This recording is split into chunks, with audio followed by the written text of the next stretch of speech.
பேரும் அல்லும்படி 6 முதல் 60% வரை ஆடி தள்ளுபடியுடன் சூப்பர் சரவணா ஸ்டோர்ஸ், சென்னை, மதுரை, கோவை.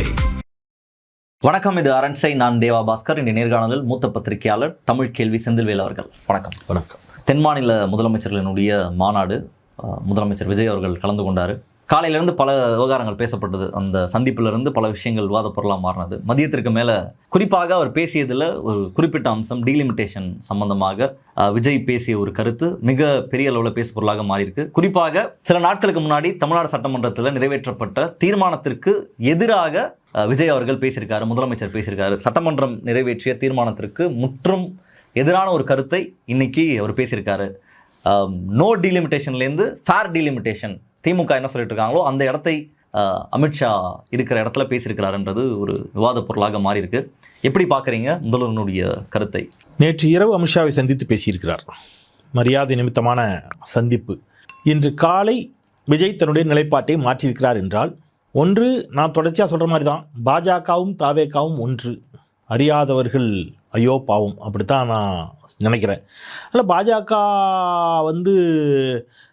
அமித்ஷாவை வைத்து சொன்னதை நோக்கி விஜய் தன்னை மாற்றியிருக்கிறாரா அப்படிங்கிற கேள்வி எழுகிறது. அல்லது அமித்ஷாவின் மிரட்டலுக்கு அடிபணிந்து விட்டாரா? இந்த ரெண்டில் ஏதாவது ஒன்று சொல்லணும். அவ்வளோ தூரம் பார்க்கணும், மிரட்டல் நடந்திருக்கும். அப்புறம் நீங்கள் என்ன விஜய் சாதாரண ஆள் நினச்சிங்களா? எவ்வளோ பெரிய தைரியசாலி, எவ்வளோ துணிச்சல்காரர், தமிழ்நாட்டுக்காக எதையும் செய்ய தயாராக இருக்கக்கூடிய ஒருத்தர். அவர் திடீர்னு தன்னுடைய நிலைப்பாட்டை மாற்றிருக்கிறாருன்னா, இப்போ எனக்கு ஒரு கேள்வி தான். ராகுல் காந்தின்னு ஒருத்தர் இருக்கிறார். வட இந்தியாவில் அவருக்கு வேறு பேர். நம்ம ஊரில் தான் அவரை ஹீரோவாக பார்த்தோம். வட இந்தியாவில் அவரை காமெடியனாக தான் பார்க்குறாங்க இப்போவும். நம்ம தான் ஆன்டி பிஜேபி அப்படிங்கிற இடத்துலேருந்து ஹீரோவாக பார்த்தோம். அதுக்கு அவர் இல்லை அப்படிலாம் பார்க்காதீங்க, நான் காமெடியன் தாங்கிற மாதிரி அவரால் என்ன முடியுமோ அதை பண்ணிட்டு போயிட்டார். அது ஒரு பக்கம், அதை விடுங்க. அந்த ராகுல் காந்தி இங்கே ஒன்று சொன்னார். என்ன சொன்னார்? டீலிமிட்டேஷனை எதிர்க்கணும், அதாவது டீலிமிட்டேஷன் கொண்டே வரக்கூடாது, பழைய மாதிரி இருக்கணும். அப்படி இல்லைன்னா அவங்கெல்லாம் யாருன்னு சொன்னார்? எட்டப்பர்கள் அப்படின்னாரு. இப்போ யார் எட்டப்பர்? நீங்கள் டீலிமிட்டேஷனை ஆதரிக்கலைன்னா, நீங்கள் டீலிமிட்டேஷன் எங்கேயாவது திமுக ஆதரிச்சுதா அப்படின்னு கேட்டிங்கன்னா, ஃபார் எக்ஸாம்பிள், திமுகவினுடைய நிலைப்பாடு தொடக்கத்திலேருந்து ரொம்ப தெளிவானது. அவங்க தொடக்கத்திலேருந்து ஒரு வாதம் வைக்கிறாங்க. Not only DMK, Congress, communist, IUML, even Congress சேர்த்து சொன்னோன்னா காங்கிரஸுடைய நிலைப்பாடு அதுதான். என்ன சொன்னாங்க? 543 மொத்தமாக. இந்த 543 எப்போ செட் ஆச்சு? இந்திரா காந்தி பீரியடில் ஒரு முறை கொண்டு மாற்றுறாங்க. 1971 மக்கள் தொகை கணக்கெடுப்பின்படி சரி செஞ்சு வச்சாச்சு. 71க்கு அப்புறம் மிக தீவிரமாக மக்கள் தொகை கட்டுப்படுத்தும் விழிப்புணர்வு பரப்புரைகள் வீதிதோறும் நடக்கிறது. நாம் இருவர், நமக்கு இருவர், குடும்ப கட்டுப்பாடு அப்படிங்கிறத பற்றி, குடும்ப கட்டுப்பாடுனா என்னன்னே தெரியாத காலத்தில் குடும்ப கட்டுப்பாட்டை பற்றி சுவருக்கு சுவர் எழுதி போடுறாங்க. அரசு குடும்ப கட்டுப்பாடு செய்பவர்களுக்கு ஊக்கத்தொகை வழங்குகிறது, அரிசி கொடுக்குது, காசு கொடுக்குது, இதெல்லாம் பண்ணுறாங்க. தமிழ்நாட்டில் ஒரு கட்டத்தில் 2 குழந்தைகள், 2வது குழந்தை பிறந்தவுடன் கையோட குடும்ப கட்டுப்பாடு செய்வதுங்கிறது ஒரு மரபு மாதிரி ஆயிடுச்சு, வழக்கம் மாதிரி ஆயிடுச்சு எல்லா வீடுகள்லையும். அதுக்கு முன்னாடி ஒவ்வொரு வீட்லேயும் 7 குழந்தைங்க, 8 குழந்தைங்க, 4, 5, 10 குழந்தைங்கலாம் கூட இருப்பாங்க. எங்கள் வீட்டில் நாங்கள் 7 குழந்தைகள், நான் 6வது குழந்தை. சரியா? அப்போது இந்த மக்கள் தொகையை கட்டுப்படுத்துவது அப்படிங்கிறதுல தமிழ்நாடு அரசு எடுத்த விழிப்புணர்வு நடவடிக்கைகளுக்கு நாம் என்ன செஞ்சுருக்கிறோம்? முக்கியத்துவம் கொடுத்து மக்கள் தொகையை கட்டுப்படுத்தியிருக்கோம். 2011 ஒரு மக்கள் தொகை கணக்கெடுப்பு எடுத்து அதன்படி நாங்கள் என்ன செய்வோம்? இதை எம்பிக்களுடைய எண்ணிக்கையை, தொகுதியை மறுவரையறை செய்வோம் என்று ஒன்று வந்தால் நமக்கு பாதிப்பு. ஏன்னா நம்ம மக்கள் தொகையை குறைச்சிட்டோம். உத்தரப்பிரதேசமும் பீகாரும் மக்கள் தொகையை குறைக்கலை. அவங்க அரசு சொன்னது எதையும் காதில் வாங்கிக்கல. அப்போ அவங்களுக்கு எண்ணிக்கை கூடும், நமக்கு குறையும். அப்போ டிஎம்கே ரொம்ப தெளிவாக சொன்னாங்க, இந்த பாரு, ஒன்று பண்ணாத, இந்த 543 இருக்கட்டும், ஒன்றும் கெட்டு போல, நான் பண்ணியே தீருவேன் அப்படின்னு நீ சொல்கிறியா? பண்ணு. ஆனால் எதன்படி பண்ணணும்னு தெரியுமா? நான் மக்கள் தொகையை கட்டுப்படுத்துவதற்கு முன்பாக 1971 நான் என்ன மக்கள் தொகை இருந்தனோ, உத்தரப்பிரதேசம் என்ன மக்கள் தொகை இருந்துச்சோ, அதன் அடிப்படையில் ஒரு பர்சன்டேஜ், அந்த பர்சன்டேஜாக கணக்கிட்டு இருக்கிறீங்கள, அந்த பர்சன்டேஜையே இப்போவும் எடுத்துக்க. நான் மக்கள் தொகையை கட்டுப்படுத்தினதுக்கப்புறம் ஒரு பர்சன்டேஜ் வருது இல்லை, அதை எடுக்காத. எடுத்தேன்னா எனக்கு பாதிப்பு. நான் சொல்ல கரெக்டு தானே? ஃபேர் டீலிமிட்டேஷன் இதுதான். அதான் ஃபேர் டீலிமிட்டேஷன். அதான் ஃபேர் டீலிமிட்டேஷன். அப்போ அதன்படி அதன்படி தான் அவ்வளோ 7.18%. அப்போ 7.18 அப்படின்னா இன்றைக்கி தேதிக்கு இவங்க அதிகரித்தாங்கன்னா நமக்கு 59 61 எம்பிக்கள் வரணும். ஒன்று 59 அல்லது 60, 61 தாண்டாது. இதில் நமக்கு ஒன்றும் பாதிப்பு இல்லை. இப்போ 39 இருக்கும், 60 அல்லது 61 அல்லது 59 இதுதான். இதில் தமிழ்நாட்டுக்கு எந்த பாதிப்பும் இல்லை. ஸ்டாலின் அவர்கள் முதல்வராக இருந்தபோது நடந்த அதுலேயும் அவர் அதில் தான் உறுதியாக இருக்கார். அதுதான் உறுதியாக இருக்கார். நான் திருப்பி சொல்கிறேன், நீங்கள் பண்ணீங்கன்னு அவர் சொல்ல, நீ பண்ணாத, இப்படியே இருக்கட்டும், இல்லை கட்டாயம் பண்ணுவேன்னா இந்த மெத்தடில் பண்ணு. 2 தான் டிஎம்கேவுடைய. ஃபேராக பண்ணுங்கிறத மட்டும்தான். காங்கிரஸ் என்ன சொல்லிச்சு, ஃபேராக பண்ணுப்பா அப்படிங்கிற இடத்துக்கு வந்துடுச்சு. எப்போ, அப்போ. இப்போ காங்கிரஸுக்கு திடீர்னு ஒரு பயம், பீதி. என்ன பீதி வருது, என்ன பயம் வருதுன்னு கேட்டிங்கன்னா, ஃபேராகவே பண்ணாலும் இந்த தொகுதியை மறுவரையறை செய்து கிட்டத்தட்ட ஒரு 800 எம்பிக்களுக்கு மேலே போச்சுன்னா அந்த பவுண்டரிஸ் பிரிக்கிறதுல காங்கிரஸுக்கு அதிர்ச்சியும் பெரும் சிக்கலும் காத்திருக்குமோன்னு அவங்க பயப்படுறாங்க. நாம் வட இந்தியாவில் டோட்டலாக இன்னமும் பெரும் அட்டியை வாங்குவோம், நமக்கு வந்து வெற்றி வாய்ப்புங்கிறத இனி ஆண்டாண்டு காலத்துக்கும் காங்கிரஸால் ஆட்சிக்கு வரவே முடியாது ஒன்றியத்தில் அப்படிங்கிற ஒரு சூழல் வந்து விடுமோன்னு காங்கிரஸ் அஞ்சிக்கிறது. அவங்க என்ன பண்ணுறாங்க, அது ஒரு பக்கம், இந்த அச்சம் ஒரு பக்கம். இன்னொரு பக்கம் பிரவீன் சக்கரவர்த்தின்னு ஒரு புத்திசாலின்னு நினச்சிட்டு இருக்கார். அவர் தன்னை ஒரு பெரிய புத்திசாலி நினைக்கிறாரு. அப்படி ஒருத்தர் இருக்கிறார். அவர் என்ன செய்கிறாரு, இங்கே வந்து ஒரு குட்டி குழப்பம் பண்ணுறார். அவரும் மாணிக்கம் தாகூரும் தாவேக்காவை வச்சு திமுகவுக்கு ஒரு அழுத்தத்தை கொடுக்குறாங்க. தேவையில்லாமல் எம்பிக்கள் கூட்டத்தை கூட்டி நீங்கள் வந்து அனைத்து கட்சி கூட்டம், நம்ம காவேரிக்கு அனைத்து கட்சி கூட்டம் இல்லை, அனைத்து எம்பிக்கள் கூட்டம் கூட்டி நாங்கள் வந்து தீர்மானம் போடணும். காங்கிரஸ் ஆளக்கூடிய எந்த மாநிலத்திலையும் இப்படி ஒரு கூட்டத்தை காங்கிரஸ் நடத்தலை. நல்லா புரிஞ்சுங்க. கேரளாவில் இப்போ காங்கிரஸ் ஆகுது, காங்கிரஸ் கூட்டிச்சா? இல்லை. காங்கிரஸ் ஆட்சி செய்யக்கூடிய எந்த மாநிலத்திலையும் இதை காங்கிரஸ் செய்யலை. தமிழ்நாட்டில் செய்ய சொல்லிட்டு அதில் திமுக கலந்து கொள்ளவில்லை அப்படின்னு உடனே இங்கே வந்து ராகுல் காந்தி என்ன சொன்னார்னா, எட்டப்பர்கள் அப்படிங்கிற வார்த்தையை பயன்படுத்தினார்.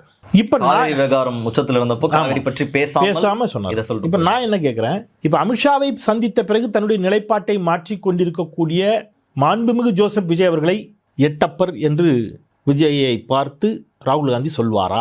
ரெண்டுமே ஒன்று தானே எல்லாம் போட்டுட்ருக்காங்க. அமைச்சர், சட்டத்துறை அமைச்சர், எந்த 2 ஒன்று? அவங்க சட்டமன்றத்தில் பேசினதும் இன்னைக்கு அவங்க தெரிவிச்சிருக்கிறதும் ரெண்டுமே ஒரே கருத்து தான் அப்படின்றத தாவேக்காவினுடைய அஃபிஷியல் பேஜ்லையும் போட்டிருக்காங்க. சட்டத்துறை அமைச்சர் நோ டிலிமிட்டேஷன் தான், ஃப்ரீஸ் பண்ணணும், 543/39 தான் அப்படின்னு இல்லை, அப்படி சொல்லலை. அந்த அவங்க கொடுத்த டாக்குமெண்ட் இருக்குது. அதில் வந்து அவங்க என்ன சொல்கிறாங்க அப்படின்னு கேட்டிங்கன்னா, விகிதாச்சார அடிப்படையில் தமிழ்நாட்டுக்கு பாதிப்பு வராமைங்கிற வார்த்தையை பயன்படுத்துகிறாங்க. இந்த வார்த்தை வந்து அவங்க பயன்படுத்தின வார்த்தை கிடையாது. யார்? தாவேக்கா மட்டும் பயன்படுத்தின வார்த்தை கிடையாது. இதே வார்த்தையை தான் காங்கிரஸ் பயன்படுத்துகிறது, இதே வார்த்தையை தான் திமுகவும் பயன்படுத்துகிறது. இப்போ நீங்கள் உங்களுக்கு எக்ஸாக்டாக அந்த வார்த்தையை எடுத்து சொல்லணும்னா கூட, ஃபார் எக்ஸாம்பிள், அவங்க போன வாரம் போட்ட தீர்மானத்தில் மக்களவையின் மொத்த உறுப்பினர்களின் எண்ணிக்கை 543 நிரந்தரமாக்கப்பட வேண்டும். ஃபிக்ஸ்டு, மாற்றவே கூடாது. சட்டமன்றத்தில் முதல்வர் படித்தது இதுதான். இன்னைக்கு இல்லை, நாளைக்கு இல்லை, 20 வருஷம் கழிச்சு இல்லை, 50 வருஷம் கழிச்சு இல்லை. இந்தியாவில் எத்தனை மக்கள் தொகை எவ்வளோ பெருகினாலும் 543 போதும். அதுதான் தாவேக்கா நிலைப்பாடு. இன்னைக்கு அவங்க சொன்னது, I therefore urge the union government to provide a clear legislative assurance, சட்ட ரீதியிலான உத்தரவாதத்தை கொடுங்க, that no state will suffer a reduction in its percentage of representation in parliament. நாடாளுமன்றத்தில் எந்த ஒரு மாநிலமும் அதற்கு உண்டான விகிதாச்சாரத்தில் சரிவை சந்திக்காது என்பதை சட்ட ரீதியாக நீங்கள் எங்களுக்கு என்ன கொடுங்க, உத்தரவாதமாக கொடுங்க, அதை கொடுங்க in parliament on account of its success in population stabilisation. அடுத்து என்ன சொல்கிறாங்க, such an approach would uphold the principles of equity. அடுத்து பிளா பிளா பிளா நிறைய வருது. ரொம்ப தெளிவாக அவங்க கொடுத்தது பர்சன்டேஜ் ஆஃப் ரெப்ரசன்டேஷன். இதுக்கு வந்துட்டீங்க, இது பாதிக்கக்கூடாது. இதைத்தான் திமுக சொல்லிச்சு. அப்போ இந்த இவ்வளவு குழப்பத்தை நம்ம எப்படி புரிஞ்சுக்கலாம்? இந்த இரட்டை நிலைப்பாடு, திமுக டீலிமிட்டேஷனுக்கு ஆதரவாக போறாங்க, திமுக பாஜக கூட்டணி வைக்க போறாங்க, அதுக்கான அண்டர்ஸ்டாண்டிங் தான் இது எல்லாமே அப்படின்னு இது எல்லாமே நடந்துட்டு இருந்துச்சு.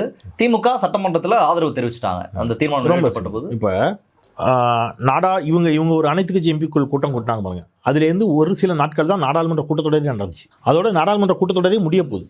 நாடாளுமன்ற கூட்டத்தொடர் முடியக்கூடிய ஓரிரு நாட்களுக்கு முன்பாக, 2 நாள் அல்லது 3 நாள் இருக்குன்னு நினைக்கிறேன், சரியா 2-3 தினங்களுக்கு முன்பாக இப்படி ஒரு தீர்மானத்தை சட்டப்பேரவையில் கொண்டு வராரு முதலமைச்சர் ஜோசப் விஜய்.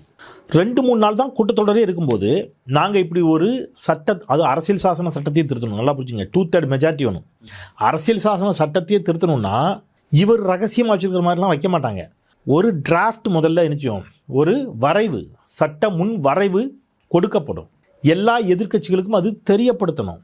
அது எத்தனாம் தேதி பார்லிமெண்ட்டில் வாக்கெடுப்புக்கு எடுத்துக்கொள்ளப்படுகிறது என்பதெல்லாம் வெளிப்படையாக சொல்லுவாங்க. அதை பற்றியே ஒன்றிய அரசு பேசலை எங்கேயுமே. 3 மாதத்துக்கு முன்னாடி தான் அதை நாடாளுமன்றத்தில் தோற்கடித்தார் ஸ்டாலின். அனைத்து மாநில முதலமைச்சர்களையும் அணி திரட்டி 3 மாதம் கூட ஆகலை. அதுக்குள்ளே திருப்பி அவங்க கொண்டு வரேன்னு உங்ககிட்ட யார்ட்டையா சொன்னாங்களா? இல்லை. அப்படி ஒரு பேச்சுவார்த்தையே இல்லாத போது, அது குறித்து எந்த ஒரு சூழலும் இல்லாத போது இவங்களா ஒன்று என்ன செஞ்சாங்க, கூட்டி. அப்போ இந்த கேள்வி தான் நமக்கு எழக்கூடிய கேள்வி என்னன்னு கேட்டிங்கன்னா, இங்கே யார் இப்போ எட்டப்பர்கள்? ராகுல் காந்தி யாரை சொல்கிறாரு அப்படிங்கிற கேள்வி அளிக்கிறது. நீங்கள் நான் இப்படி சொல்கிறேனே, இல்லாத ஒரு பிரச்சனை எக்ஸாக்ட்லி இல்லாத ஒரு பிரச்சனை இருப்பது போல காட்டி ஒரு பூதாகரமாக்கிட்டாங்க. நான் என்ன சொல்கிறேன்னா, தமிழ்நாட்டிற்கு மட்டுமல்ல, தென்னிந்தியாவிற்கு மட்டுமல்ல, இந்தியாவின் ஒவ்வொரு மாநிலத்தின் உரிமைகளை காப்பதற்காகவும் திமுக போராட தயார். திமுக மட்டுமல்ல, இடதுசாரிகளாக இருக்கட்டும், மற்ற ஜனநாயக சக்திகள் எல்லோருமே மாநில மக்களின் வாழ்வாதாரத்தை, அடிப்படை உரிமைகளை பாதுகாக்கக்கூடிய பிரச்சனைகளில் போராடலாம். காங்கிரஸ் கட்சியினுடைய வெற்றி வாய்ப்பை ஒன்று தடுத்து விடும் என்று அஞ்சி அதை காப்பாற்றுறதுக்கு காங்கிரஸ் முடிவெடுக்குதுன்னு வைங்க, அதை எல்லாரும் எடுக்கணும்னு என்ன கட்டாயம் இருக்குது? திமுகவிற்கு தமிழ்நாட்டின் நலனில் அக்கறை இருக்கணும். காங்கிரஸ் வட இந்தியாவில் ஜெயிக்கணுங்கிற அக்கறை திமுகவுக்கு ஏன் இருக்கணும்? அது காங்கிரஸுக்கே இல்லை ஆக்சுவலி. அப்புறம் ஏன் திமுகவுக்கு இருக்கணும்? அல்ல, நீங்கள் எப்படியாவது வெற்றி பெற வேண்டும் என்பதற்காக நீங்கள் என்ன செஞ்சீங்க, ஒரு சில ட்ராமாக்களை நடத்தினீங்க. அது இன்றைக்கு விஜயினுடைய அந்த தாவேக்கா தெரியாம காங்கிரசினுடைய அந்த விளையாட்டுக்கு ஆட்பட்டுட்டாங்களா? இல்லை தெரியல, திமுக இல்லைங்க. தாவேக்கா நீங்கள் அப்படிலாம் அண்டர் எஸ்டிமேட் பண்ணாங்க. தாவேக்கா ரொம்ப ஆபத்தான ஒரு விளையாட்டை விளையாடுகிறது. ரொம்ப கிளவராக விளையாடுறாங்க. என்னன்னு கேட்டிங்கன்னா, பாஜகவை கொள்கை எதிரின்னு ஒரு வார்த்தைக்கு சொல்லிப்பாங்க. பாஜக அவங்களுக்கு எதிரி தாங்க அப்படின்னு சொல்லி கம்யூனிஸ்ட் கட்சியினுடைய ஆதரவு வாங்கிக்கிறாங்க, விசிகாவுடைய ஆதரவு வாங்கிக்கிறாங்க, காங்கிரஸோட ஆதரவு வாங்கிக்கிறாங்க. பாஜக கொள்கை எதிரி தானே, அவங்கள கண்டித்து சொல்லுங்களேன். அவங்க பாருங்கள் இதெல்லாம் செய்ய மாட்டேங்கிறாங்களே, அவங்கள கண்டிங்களேன். தேவையில்லாமல் போய் அவங்ககிட்ட சண்டை போடக்கூடாது. ஒன்றிய எல்லாம் தேவையில்லாமல் எல்லாத்துக்கும் போய் சண்டை போடக்கூடாது. தேவையானவற்றை தேவையான நேரத்தில் கேட்டு பெறுவது தான் சாமர்த்தியம்ன்றதாங்க. சரி, ஓகே, ஏதோ கேட்டு பெறுவாங்க போல இருக்குது அப்படின்னு நினச்சிடலாம். கேட்டு பெறுங்க அப்படின்னு சொல்லிக்கின்ற பொழுது அதுக்கு வேற ஒரு இடத்துக்கு வருவாங்க. இப்போ இந்த மாதிரி எல்லா சிக்கல் வருதுல்ல, பாஜக கொடுக்க மறுக்கிறது, காங்கிரஸ் தண்ணீர் தர மறுக்கிறது, இந்த பிரச்சனைகளை நோக்கி தமிழ்நாடு ரொம்ப முக்கியமான கேள்விங்க, கவனமாக போனீங்க. தமிழ்நாட்டு மக்களுடைய கோபம், ஆற்றாமை, சீற்றம், என்னடா இது கர்நாடகாவில் இருக்கக்கூடிய காங்கிரஸ் நமக்கு தண்ணி தர மாட்டேங்குது அப்படின்னு காங்கிரஸ் மேலே திரும்பிடக்கூடாது. யாருக்கு? விஜய்க்கு. இந்த காங்கிரஸ் கவர்மெண்ட்டுக்கு ஒரு உத்தரவு போட்டு தண்ணீரை திறந்து விட்றியா இல்லையா அப்படின்னு பாஜக கேட்கணும், பிரதமர் கேட்கணும். கேட்க மாட்டேங்கிறாரு. அப்போ பிரதமர் மீதான கோபமாக அது மாறிடக்கூடாது. எல்லாத்தையும் எங்கே கொண்டு வந்து நிப்பாட்டு? திமுக கொண்டு வந்து நிப்பாட்டிரு. விஜய் அதுதான் பண்ணுறார். விஜய் பாசிச பாஜகவையும் தமிழின விரோதமாக இன்றைக்கு செயல்பட்டு கொண்டிருக்கக்கூடிய காங்கிரஸையும் காப்பாற்றி கொண்டிருக்கிறார். காப்பாற்றுவதற்கு ரொம்ப அழகாக ஒரு ப்ளே பண்ணுறாரு. இந்த அப்பாவி இளைஞர்கள் அவர் மீது கொண்ட திரை மயக்கத்தில், எப்பா இப்போ அவங்க எதிர்க்கட்சி தானப்பா, திமுகவுக்கும் இதுக்கு என்னப்பா சம்பந்தம், திமுக என்னப்பா செய்யும்னு கேட்க தெரியாமல் நிற்கிறாங்க. அப்போ அதுக்கு ஒரு செக் வைக்கிற மாதிரி என்ன செய்கிறாரு? நீங்கள் நல்லா கவனிங்க, ரொம்ப அற்புதமான ஒரு கேள்வி அது. பிரச்சனை காவிரியில் தண்ணீர் வரல, திமுக அனைத்து கட்சி கூட்டத்தை கூட்டுங்க. அனைத்து கட்சி கூட்டத்தை கூட்டி நீங்கள் ஒரு தீர்மானம் போட்டால் அந்த தீர்மானம் என்னவா இருக்கும்? ஆப்வியஸ்லி அது என்னவா இருக்கும்? காவிரி மேலாண்மை ஆணைய உத்தரவை ஏற்க மறுத்து தமிழ்நாட்டிற்கான உரிமையை தர மறுக்கும், தண்ணீர் உரிமையை தர மறுக்கும் கர்நாடக காங்கிரஸ் அரசை கண்டிக்கிறோம். எல்லா கட்சியும் அதுக்கு என்ன செஞ்சிடும்? கையெழுத்து போட்டுரும். போடும் தானே. இப்போ தமிழ்நாட்டு மக்கள் என்ன நினைப்பான்? யார் மேலே கோபப்படுவான்? இப்படி ஒரு செய்தி பேப்பரில் வருது, நியூஸில் வருது, மாண்புமிகு முதலமைச்சர் வருமா? இந்த சிக்கல் விஜய்க்கு வந்துடக்கூடாதுங்கிறதுக்கு திமுகவை எதிரியா அப்படியே வச்சிருக்கணும், வேற யாரையும் வருங்க தமிழ்நாடு மக்கள் பார்க்கவே கூடாது. அப்ப காங்கிரஸ் கண்டிச்சிருவாங்கிறதுக்காக காவிரி விவகாரத்தில் அனைத்து கட்சி கூட்டம் போடாம, சம்பந்தமே இல்லாம 3 மாதத்துக்கு முன்னாடி திமுகவால் தோற்கடிக்கப்பட்ட வீழ்த்தப்பட்ட தொகுதி மறுவரையறை மசோதா திருப்பி வருவதற்கான எந்த வாய்ப்புகளும் கண்ணு கட்டிய தூரம் வரை இந்த நடந்து முடிந்த, நான் ரொம்ப கவனமாக வார்த்தையை பயன்படுத்துகிறேன், நடந்து முடிந்த நாடாளுமன்ற கூட்டத்தொடரில் இல்லாத போது சம்பந்தமே இல்லாமல் அதுக்கு ஒரு கூட்டத்தை போட்டு அதுக்கு திமுக வராதுன்னு தெரிஞ்சு வரவில்லை என்றவுடன் பார்த்தீர்களா வரவில்லை ஐயோன்னு திமுகவை நோக்கி கேள்வி எழுப்பி காங்கிரஸையும் பாஜகவையும் ஒரே நேரத்தில் காப்பாற்றுவதற்கான ஒரு பெரிய அரசியல் சூது, அரசியல் சதி தாவேகா செய்தது. அக்கௌண்டபிலிட்டி அப்படின்றதே இல்லையா? ஏன்னா அனைத்து எம்பிக்கள் கூட்டத்தை கூட்டுறாங்க, சட்டமன்றத்தில் தீர்மானம் நிறைவேற்றப்படுது, அதற்கப்புறம் போய் ஒரு விஷயத்தை மாற்றி பேசுகிறாங்க அப்படின்றது அப்படி பண்ணவே முடியாது. முதல்ல அதை பண்ணிட்டு நாங்கள் அப்படி பேசவே இல்லை, நாங்கள் அப்படி சொல்லவே இல்லை, ஒரு கிளாரிஃபையே அவங்க. அக்கௌண்டபிலிட்டி என்னைக்கு இருந்துச்சு தாவேகாவுக்கு? கரூரில் 41 பேர் மரணமடைந்தார்கள். அக்கௌண்டபிலிட்டி இருந்துச்சா? எடுத்துக்கொண்டாரா? இல்லை. எதுக்கு தான் அவர் பொறுப்பெடுத்துக்கிறாரு? இன்னமும் சினிமா ரசிகர்கள் மனநிலையில் தான் அவர்கள் இயங்கிக் கொண்டிருக்கிறார்கள். சென்னையில் ஒரு தனியார் திரையரங்க அவருடைய படத்தினுடைய ட்ரெய்லர் வெளியீட்டிற்கு ஒரு பெரிய கூட்டத்தை கூட்டுறாங்க, தேட்டரை அடித்து ஒட்டச்சு சின்ன பின்னமாக்கிறான். யாரேனும் பொறுப்படுத்தார்கள்? எதுக்கு அவர் அக்கௌண்டபிலிட்டி எடுத்திருக்கிறாரு? நடக்கிற ஆணவ படுகொலைகளுக்கு, பெண்களுக்கு எதிரான பாலியல் குற்றங்களுக்கு, தமிழ்நாட்டிலிருந்து வெளியேறிய முதலீடுகளுக்கு, விலைவாசி உயர்வுக்கு, முட்டை விலை இன்னைக்கு என்ன தெரியுமா? 8 ரூபாயை தாண்டிடுச்சு. அரிசி விலை என்ன, பால் விலை என்ன, மின் கட்டணம் என்ன? இன்னைக்கு நான் இப்போ வரும்போது ஒரு அரசு ஊழியர் கண்ணீரோடு பேசுகிறார். ஐயா, மாதம் 5000 ரூபாய்க்கு மிகாமல் எனக்கு மின் கட்டணம் வரும். அவர் சொல்றாரு, இந்த மாதம் எவ்வளோ வந்திருக்கு தெரியுமா? 59,000 சம்திங் சொல்றாரு. 60,000 ரூபா வச்சுக்கோங்க. 60,000 ரூபாய் வந்திருக்குதுங்க ஒரு சாமானிய குடும்பத்துக்கு. கெட்டி இல்லைன்னா பீஸ் கட்டை பிடிங்கிறவேங்கிறான் ஈபிலேருந்து. நேற்று தாம்பரத்தில் பொதுமக்கள் போராட்டம், பெண்கள்லாம். ஏங்க கரண்டே இல்லைங்க, கரண்ட் பில்லு 15,000, 20,000, 30,000 வந்திருக்குதுங்கன்னு ஒரு அம்மா கேட்குறாங்க. உங்க எம்எல்ஏ சொன்னீங்களா? எங்க எம்எல்ஏ எங்களுக்கு யாருன்னே தெரியலைங்கிறாங்க. பேட்டி இருக்கு, நான் வேணா கட்டுறேன். இப்போ எம்எல்ஏ யாருன்னே தெரியாம விஜய் நல்லா டான்ஸ் ஆடினார்னு சொல்லி அவரை நம்பி ஓட்டு போட்ட உங்களை நான் நொந்துக்கிறதா? எங்கள் அக்காக்களை, எங்கள் தங்கைகளை, எங்கள் தாய்மார்களை, அக்கா, அம்மா, தங்கச்சி அப்படிலாம் ஏமாந்துடாதீங்க, சினிமா வேற, அரசியல் வேற அப்படின்னு சொன்னபோது கேட்காம ஓட்டை போட்டுட்டு இப்போ எங்கள் எம்எல்ஏ யாருன்னு தெரியல, வரமாட்டேக்காருன்னு கண்ணீர் விடுகிற எங்கள் உறவுகளை நினைத்து நான் கவலைப்படுவதா? அல்லது இந்த உறவுகளை நடுத்தரில் விட்டுட்டு இதை எதை பற்றியுமே வாய் திறக்காத முதலமைச்சரை நான் வந்துக்கிறதா? நான் என்னன்னு கேட்குறது. தமிழ்நாட்டில் இப்படியான ஒரு ஆட்சி இதுக்கு முன்னாடி வந்ததே இல்லை. நீங்கள் இப்படிலாம் கற்பனை கூட பண்ணி பார்க்க முடியாது. ஒரு அமைச்சர், காவிரி நீர் சிக்கல் உச்சத்தில் இருக்குது, நீர்வளத்துறை அமைச்சர் பதில் சொல்லணும். நீர்வளத்துறை அமைச்சர் புஷி ஆனந்த் செய்தியாளர்கள் கேள்விக்கு பதில் சொல்லாமல் ஓடுன்னு ஓடுறாரு. அவர் பதிலே சொல்ல மாட்டேங்கிறாருன்னு இன்னொரு அமைச்சர்கிட்ட போய் கேட்டால் அவருக்கு அவசரமாக ஒன்றுக்கு வந்துருக்கும் அதுக்காக இருக்காருமாங்க. இது எப்படி இருக்குது? இன்னொரு அமைச்சர்கிட்ட போய் கேட்குறாங்க, ஐயா அந்த தூத்துக்குடியில் ஒரு நிறுவனம், அதை நான் இப்போ சொல்ல முடியாது. ஏன் ஐயா, நான் இப்போ எங்கே நிற்கேன் புரியல ஐயா. இது எந்த ஊர்? இது கோயில்பட்டி. நீ எந்த ஊரை பற்றி கேட்க? தூத்துக்குடியை பற்றி. அதை தூத்துக்குடியில் வந்து கேள்வி சொல்கிறேன்னு போயிட்டார். அவர் மீன்வளத்துறை அமைச்சர். அமைச்சர்கள் ஒவ்வொருத்தருடைய பதிலெலாம் கேட்டிங்கன்னா இதெல்லாம் எதிர்கட்சிக்காரன் பார்த்தா இன்னும் என்ன நினைப்பான்னு கவுண்டர் பண்ணி ஒரு படத்தை சொல்லுவாங்க. அந்த மாதிரி தான் இதெல்லாம். வேறு நாட்டுக்காரன், வேறு மாநிலத்துக்காரன் பார்த்தா நான் என்னடா இப்படி இருக்கீங்க, இப்படி ஒரு மந்திரி, இப்படி ஒரு எம்எல்ஏவா அப்படின்னு நினைப்பாங்க. அப்படித்தான் இருக்கு. காவிரி விவகாரத்திலும் நேற்று கூட சட்டமன்றத்தில் காவிரி விவகாரம் தொடர்பாக காரசாரமாக விவாதம் நடந்தது. அதுலேயும் திமுக தான் குற்றவாளி அப்படின்றத நிறுவ முயற்சித்தாங்க. காவிரி விவகாரத்தை எப்படி ஹேண்டில் பண்ணியிருக்காங்க தாவேகா? இன்றைக்கும் தென் மாநில முதல்வர்கள் மாநாடு டிகே சிவகுமார் வந்திருக்காரு, ஏற்கனவே சந்திக்கணும்னு இருந்தாங்க. இந்த விவகாரத்தை எப்படி ஹேண்டில் பண்ணியிருக்காங்க? எனக்கு ரொம்ப சிம்பிள், ஒன்று தான் தேவை. நீங்கள் என்னவும் பண்ணிட்டு போங்க, எனக்கு தண்ணீர் வரணும். காவிரியில் வந்துச்சா? வரல. போன 5 வருஷம் கரெக்டாக தண்ணி வந்துச்சா? வந்துச்சு. ஜூன் 12 கரெக்டாக மேட்டூர் திறக்கப்பட்டுச்சா? திறக்கப்பட்டுச்சு. விவசாயிகள் எதுவும் போராடலையே, இப்போ ஏன் போராடுறான்? பேசு. சரி, அவர் தண்ணி தரமாட்டேங்கிறாங்க, என்னங்க பண்ண முடியும்? போய் போரா தொடுக்க முடியும், சண்டையாக போட முடியும்? நம்ம யதார்த்தத்துக்கு வருவோம். என்னங்க ஆணையம் தீர்ப்பு கொடுத்துருக்கு, தண்ணி தரணும், தரமாட்டேங்கிறாங்க, என்னங்க செய்கிறது அப்படின்னு கேட்குறீங்க. தண்ணீர் தர மறுப்பதை கண்டிங்கள், அவ்வளோதான். வாங்க எல்லாரும் சேர்ந்து கண்டிப்போம். நான் உங்கள் கூட நின்று கண்டிக்க தயார். நீங்கள் கண்டிக்க மறுக்கின்ற பொழுதுதான் உங்களுக்கு எங்கள் விவசாயிகளின் கண்ணீரை விட உங்களுக்கு காங்கிரஸோட அந்த 4 எம்எல்ஏக்கள் முக்கியமாக தெரிகின்ற பொழுது எனக்கு கோபம் வருது. நான் உங்கள்கிட்ட வேறு ஒன்றுமே கேட்கல, கண்டிக்கிறேன். மாணிக்கம் தாகூரே அதை கண்டிக்கிறேன்னு தான் சொல்கிறாரு. தரணும், டிஸ்பியூட்டை சால்வ் பண்ணணும் தான் சொல்கிறாரு. விஜய் சொல்ல விஜய்க்கு பயம் இருக்கா அந்த அளவுக்கு 4 எம்எல்ஏக்கள் போயிடுவாங்கன்றது? நான் இன்றைக்கி அரண் செயலுக்கு சேலஞ்ச் பண்ணுறேங்க. இந்த கவர்மெண்ட் இருக்கிற நாட்களுக்குள் ஏதாவது ஒரு நாள் விஜய் வாயிலேருந்து பாசிச பாஜகங்கிற வார்த்தையோ, மோடியை கண்டிக்கிறேங்கிற வார்த்தையோ, அமித்ஷாவை கண்டிக்கிறேங்கிற வார்த்தையோ நீங்கள் எங்கேயா எடுத்து காட்டிடுங்க, கஷ்டம் வராது ஒரு வாயில. சரி சார், 103 நாட்கள் ஆயிடுச்சு ஆட்சி பொறுப்பேற்று. எப்படி பார்க்குறீங்க? சட்டமன்ற கூட்டத்தொடர் அது லைவ்ல தான் வந்துட்டு இருக்கு. ஒரு விமர்சனமும் வைக்கப்படுது, திமுக சரியா ரெஸ்பாண்ட் பண்ண மாட்டாங்களோன்ற கேள்வியும் வருது.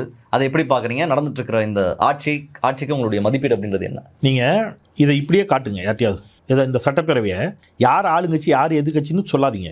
இதை பற்றி தெரியாத ஒருத்தர் காட்டிங்கன்னா அவங்க பாதி பேர் என்ன நினைப்பாங்க, திமுக சைடில் இருக்கிறவங்கள ஆளுங்கட்சின்னு இவங்களை எதிர்கட்சின்னு நினச்சிப்பாங்க. ஏன்னா இவங்க தான் முச்சூடும் கேள்வி கேட்குறாங்க, இவங்க பதில் சொல்லிட்டு இருக்காங்க. நியாயமாக எதிர்கட்சி கேள்வி கேட்கும், ஆளுங்கட்சி பதில் சொல்லும். இங்கே இவங்க கேள்வி கேட்குறாங்க, இவங்க பதில் சொல்கிறாங்க. ஒரு உதாரணத்துக்கு பாருங்கள், ஐயா குறுவை சாகுபடி இல்லை, நீங்கள் வறட்சி நிவாரண நிதி கொடுக்கணும் எதிர்கட்சி தலைவர். உடனே அங்கேருந்து நோட்ஸ் வருது, அதிகாரிகள் எழுதி கொடுக்குறாங்க. அதை உதவியாளர் கொடுக்குறாரு, அதை விஜய்க்கு கேமரா வைக்கிறாங்க, பார்க்குறாரு.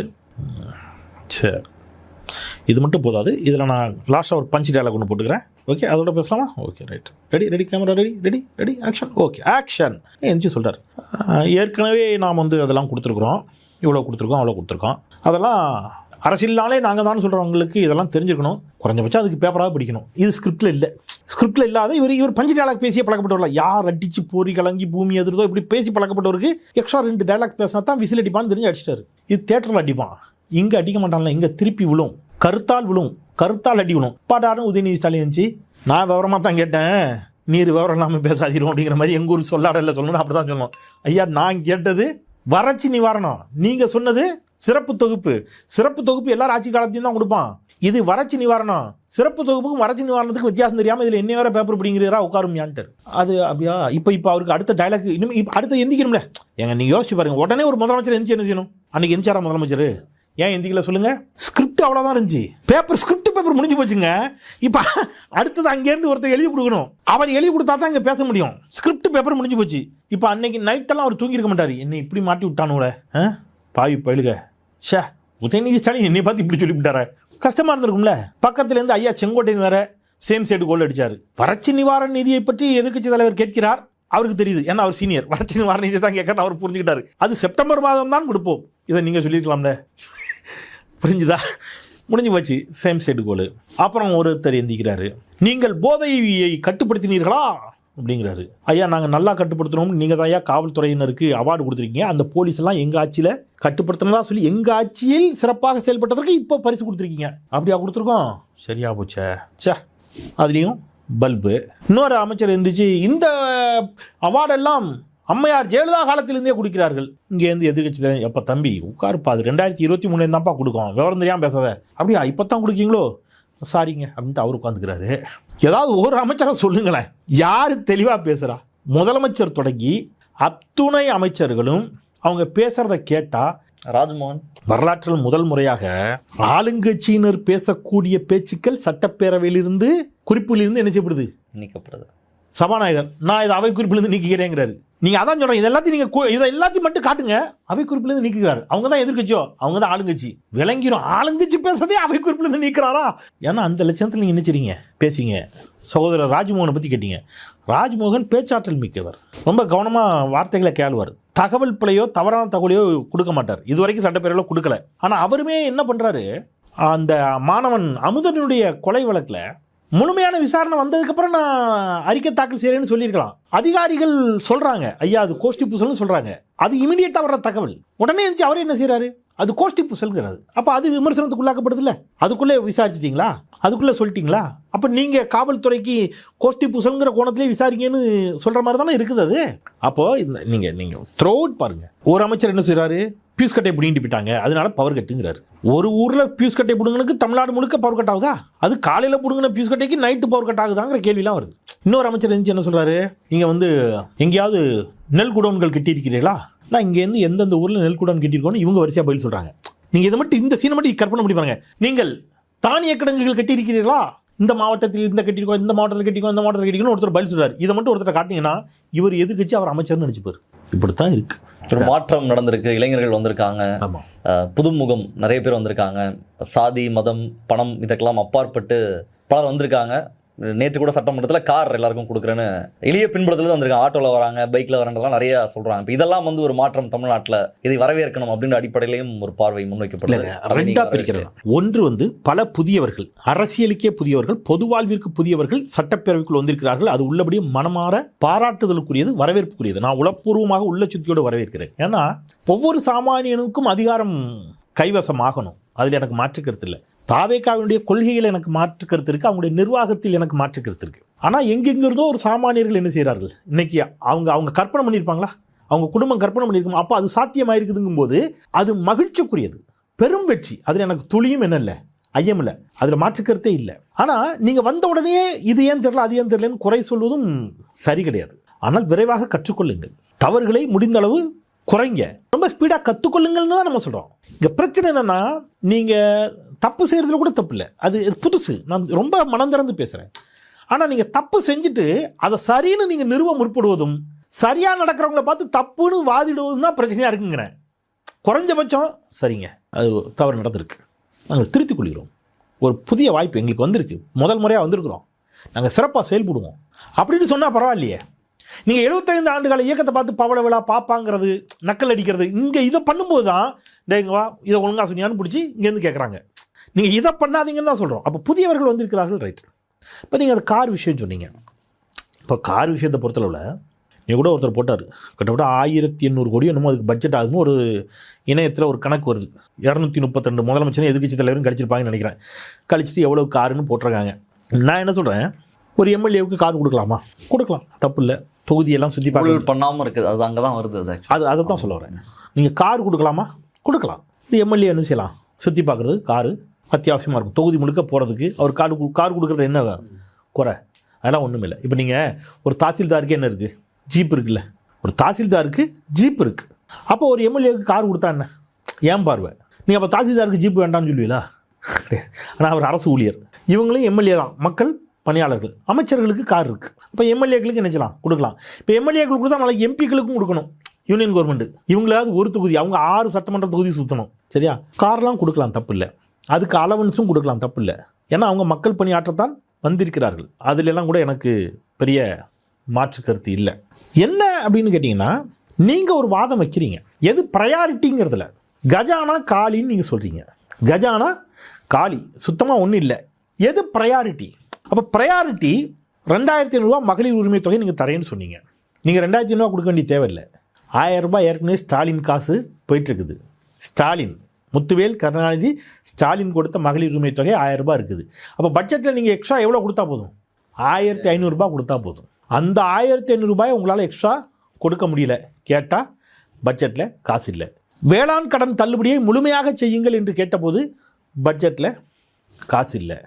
இப்படி பலவற்றிற்கும் பட்ஜெட்டில் காசு இல்லை, பட்ஜெட்டை தொடச்சி எடுத்துகிட்டு போயிட்டாங்கன்னு சொல்லிட்டு நீங்கள் இதுக்கு ஒரு பணத்தை அலோகேட் பண்ணும்போது, ஒதுக்கீடு செய்கின்ற பொழுது என்ன கேள்வி வருதுன்னா, ஐயா எல்லாருக்குமே கொடுக்கலாம், தப்பு இல்லை.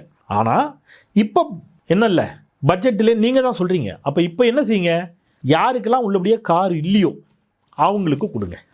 கார் வச்சிருக்கிறவங்களுக்கு காருக்கான அலவன்ஸை மட்டும் கொடுங்க. டீசல் அலவன்ஸு, ஒரு டிரைவருக்கான சம்பளம் கொடுங்க, அது கூட ஓகே. ஆனால் ஏற்கனவே 8 கார் வச்சுருக்கவங்களுக்கு 9வது ஒரு காரை ஏன் கொடுக்குறீங்க? இது திமுக அதிமுக எந்த கட்சியை சேர்ந்த எம்எல்ஏக்கள் கொடுத்தாலும் நான் அந்த கேள்வி கேட்குறேன். இந்த கட்சி அந்த கட்சின்னு இல்லை. திமுக இருக்கட்டும், அதிமுக இருக்கட்டும், பாமக இருக்கட்டும், பாஜக இருக்கட்டும், காங்கிரஸாக இருக்கட்டும், எல்லாருக்கும் சேர்த்து கேட்குறேன், ஏன் கொடுக்குறீங்க? அந்த கேள்வி வருது. இப்போ கம்யூனிஸ்ட் கட்சி எம்எல்ஏக்கள் பெருவாரியாக எல்லா காலத்திலும் அவர்கள் பேருந்தில் வந்து செல்லக்கூடியவர்கள் தான். உள்ளபடியே அங்கே வந்து ஒரு கார் கூட இல்லாமல் யாராவது எம்எல்ஏ இருப்பாங்கன்னா எனக்கு தெரிஞ்சு கம்யூனிஸ்ட் கட்சியை சேர்ந்த எம்எல்ஏக்கள் இருக்க வாய்ப்பு இருக்குது. பெரும்பாலும் அவங்க வந்து எம்எல்ஏ ஹாஸ்டலில் தான் தங்குவாங்க. அரசு ஒரு பஸ் விடும் எம்எல்ஏ ஹாஸ்டல்லேருந்து இங்கே, அதில் தான் பெரும்பாலும் வருவாங்க போவாங்க இடதுசாரிகள். அவங்களுக்கெல்லாம் கூட அது அத்தியாவசியமாக என்ன இருக்கும், ஒரு உதவியாக தேவைப்படும், செய்யலாம் தான், தப்பு இல்லை. ஆதவர்ஜனாவுக்கு எதுக்கு காரு? இந்த கேள்வி வரல. ஆதவர்ஜனாவுக்கு அஃப்கோர்ஸ் ஏற்கனவே அமைச்சராக இருக்கிறதுனால ஒரு கார் கொடுத்துருப்பாங்க. புதுசாக அமைச்சர்களை நீக்கிட்டு தான் நீங்கள் கணக்கு பார்க்கணுன்னு வைங்களேன். ஒரு உதாரணத்துக்கு சொல்கிறேன், ஆதவர்ஜனா மாதிரி இருக்கக்கூடிய எம்எல்ஏன்னு வச்சுக்கிடுங்க. ஸோ அப்போது நீங்கள் இதை எப்படி வச்சுக்கலாம் அப்படின்னு கேட்டிங்கன்னா, சுத்தமாக ஒரு கார் கூட இல்லை ஒருத்தட்ட அப்படின்னு சொன்னால் அவருக்கு கொடுங்க. கார் வச்சுருக்கிறாரு, அவருக்கு அலவன்ஸ் கொடுக்கலாம். அலவன்ஸ் எல்லாருக்கும், எல்லா எம்எல்ஏக்களுக்கும் கூட கொடுங்க, தப்பு இல்லை. ஏன் இந்த சிக்கல் வருது மாட்டினீங்கன்னு கேட்டால், என்கிட்ட கார் இல்லையா, எனக்கு ஒரு கார் கொடுங்கயான்னு ஒருத்தர் கேட்குறாரு. அவர் அஃபிடவிட்டில் எத்தனை கார் வச்சுருக்கோன்னு போட்டிருக்காரு. அப்போ ஒரு கார் வச்சுருக்கிறவரும் எனக்கு கார் இல்லைங்கிறாரு, 4-5 கார் வச்சுருக்கிறவரும் எனக்கு கார் இல்லைங்கிறாரு. இதை செய்தியாளர்கள் போய் கேட்குறாங்க. அந்த முதல்வன் படத்தில் செருப்பை கழட்டிட்டு அடிக்க போவார். கீழே போடுறா அப்படின்னு மணிவண்ணன் சொல்லுவார்.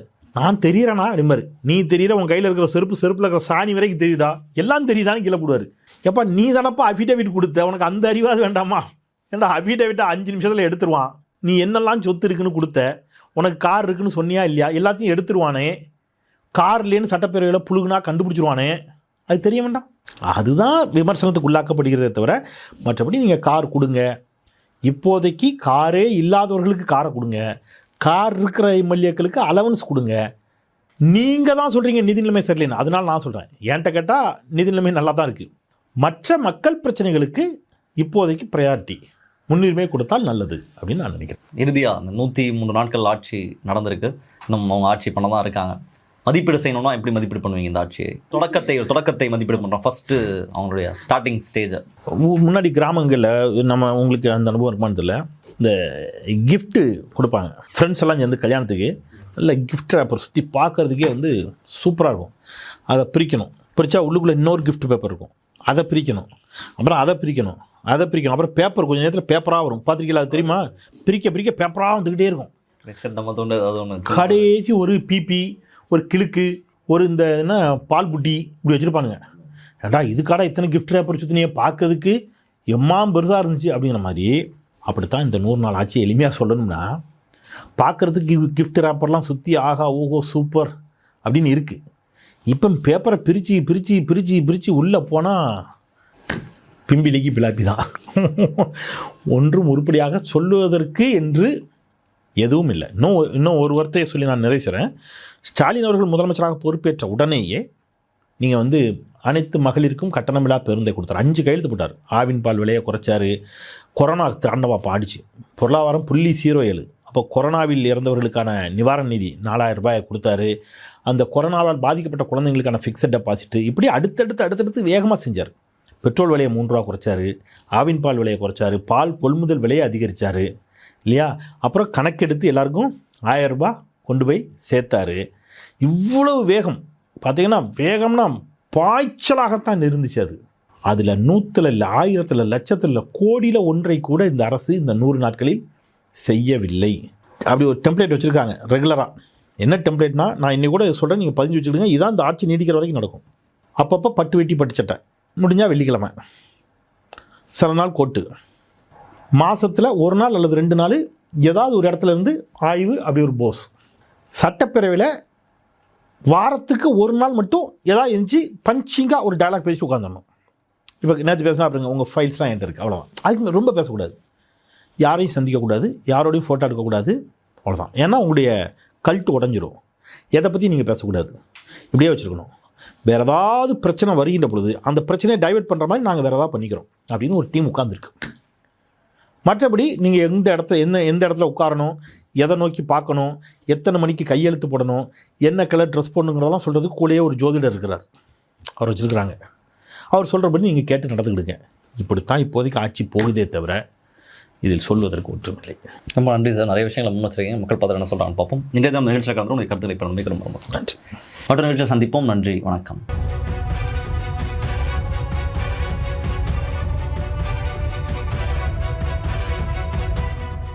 அரண்சை நண்பர்களுக்கு வணக்கம். அரண்சை ஊடகம் சுயேட்சையாக இயங்குவதற்காகவே உருவாக்கப்பட்டது. நாம் செய்கிற வேலை உண்மையிலேயே மக்களுக்காக செய்கிறோம் என்பதை நீங்கள் நம்பினால், வாய்ப்பு இருந்தால் இந்த ரேசர் பே QR கோடுக்குள்ளே நீங்கள் அதை ஸ்கேன் பண்ணி எங்களுக்கு உங்களால் இயன்றதை விருப்பம் இருந்தால் ஆதரவு தெரிவிக்கலாம். ஆடி தள்ளுபடி அத்தனை பேரும் அல்லம்படி. 6 முதல் 60% வரை ஆடி தள்ளுபடியுடன் சூப்பர் சரவணா ஸ்டோர்ஸ், சென்னை, மதுரை, கோவை.